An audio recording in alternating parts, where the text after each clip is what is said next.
آج کا بیان عذاب الہی میں مبتلا ہونے کے اسباب جو ہوتے ہیں اس کے تعلق سے ہے۔ اللہ تبارک و تعالیٰ نے قرآن پاک میں ارشاد فرمایا، نبی عبادی انی انا الغفور الرحیم وان عذابی هو العذاب العلیم، میرے بندوں کو خبر دو کہ بے شک میں ہی بخشنے والا مہربان ہوں اور بے شک میرا ہی عذاب دردناک عذاب ہے۔ اس آیت اور اس کے بعد والی آیت میں اللہ تبارک و تعالیٰ کی طرف سے لوگوں کو گناہ سے ڈرایا گیا اور جو گناہ ہو چکے ان سے توبہ کرنے کا حکم دیا گیا۔ قابل غور بات یہ ہے کہ ان دونوں آیتوں کا خلاصہ اللہ تبارک و تعالیٰ نے فرمایا، اے حبیب صلی اللہ علیہ وسلم، آپ میرے بندوں کو بتا دیں کہ جب وہ اپنے گناہوں سے توبہ کر لے تو میں ہی ان کے گناہوں پر پردہ ڈال کر ان گناہوں کے سبب ہونے والی رسوائی اور عذاب سے اسے بچاتا ہوں، اور گناہ سے توبہ کرنے کے بعد انہیں عذاب نہ دے کر ان پر رحم فرماتا ہوں۔ اور میرے بندوں کو یہ بھی بتا دے کہ میرا عذاب ان کے لیے جو اپنے گناہوں پر قائم رہے اور ان سے توبہ نہ کرے تو میرا عذاب اتنا دردناک ہے کہ اس جیسا دردناک کوئی عذاب ہو ہی نہیں سکتا۔ اب ان آیات سے یہ بھی معلوم ہوا کہ بندوں کو امید اور خوف کے درمیان رہنا چاہیے کہ اللہ تبارک و تعالیٰ کی رحمت کی وسعت دیکھ کر گناہوں پر بے باک ہو، نہ اللہ تعالیٰ کے عذاب شدت دے کر اس کی رحمت سے مایوس ہو۔ اسی متعلق سے صحیح بخاری میں ہے، نبی پاک صلی اللہ علیہ وسلم نے ارشاد فرمایا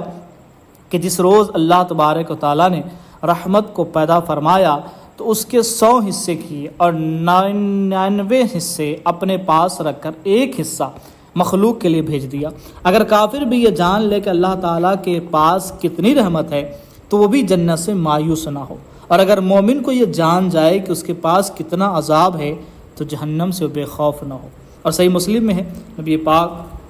صلی اللہ علیہ وسلم نے ارشاد فرمایا، اگر مومن جان لیتا کہ اللہ تبارک و تعالیٰ کے پاس کتنا عذاب ہے تو کوئی بھی اس کی جنت کی امید نہ رکھتا، اور کافر جان لیتا کہ اللہ تبارک و تعالیٰ کے پاس کتنی رحمت ہے تو اس کی جنت سے کوئی نا امید نہ ہوتا۔ یہاں امید اور خوف کے درمیان رہنے کی بہترین صورت سمجھاتا چلتا ہوں کہ نبی پاک صلی اللہ علیہ وسلم کے پیارے محبوب حضرت عمر فاروق رضی اللہ تعالیٰ عنہ نے ایک مرتبہ ارشاد فرمایا، اگر آسمان سے کوئی اعلان کرنے والا یہ اعلان کرے کہ اے لوگو تم سب کے سب جنت میں داخل ہو جاؤ گے لیکن ایک شخص جنت میں داخل نہ ہوگا، تو میں اس بات سے ضرور ڈروں گا کہ کہیں وہ شخص میں ہی تو نہیں۔ اور اگر اعلان کرنے والا یہ کہ اے لوگو تم سب جہنم میں جاؤ گے البتہ ایک شخص جہنم میں نہیں جائے گا، تو میں ضرور یہ امید رکھوں گا کہ وہ شخص میں ہی تو نہیں۔ علامہ ابن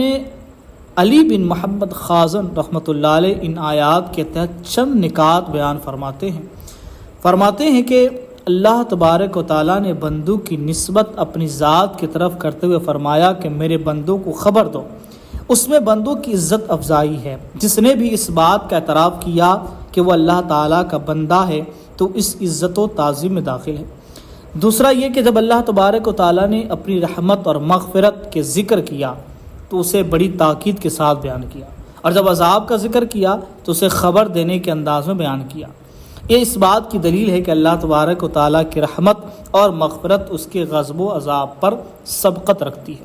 نمبر 3 یہ کہ اللہ تبارک و تعالیٰ نے اپنے حبیب علیہ السلام سے ارشاد فرمایا کہ اس کے بندوں تک میری رحمت اور مغفرت اور عذاب کی بات پہنچا دے۔ گویا اللہ تبارک و تعالیٰ نے رحمت اور مغفرت کا التزام فرمانے میں اپنی ذات پر حبیب علیہ السلام کو گواہ بنایا۔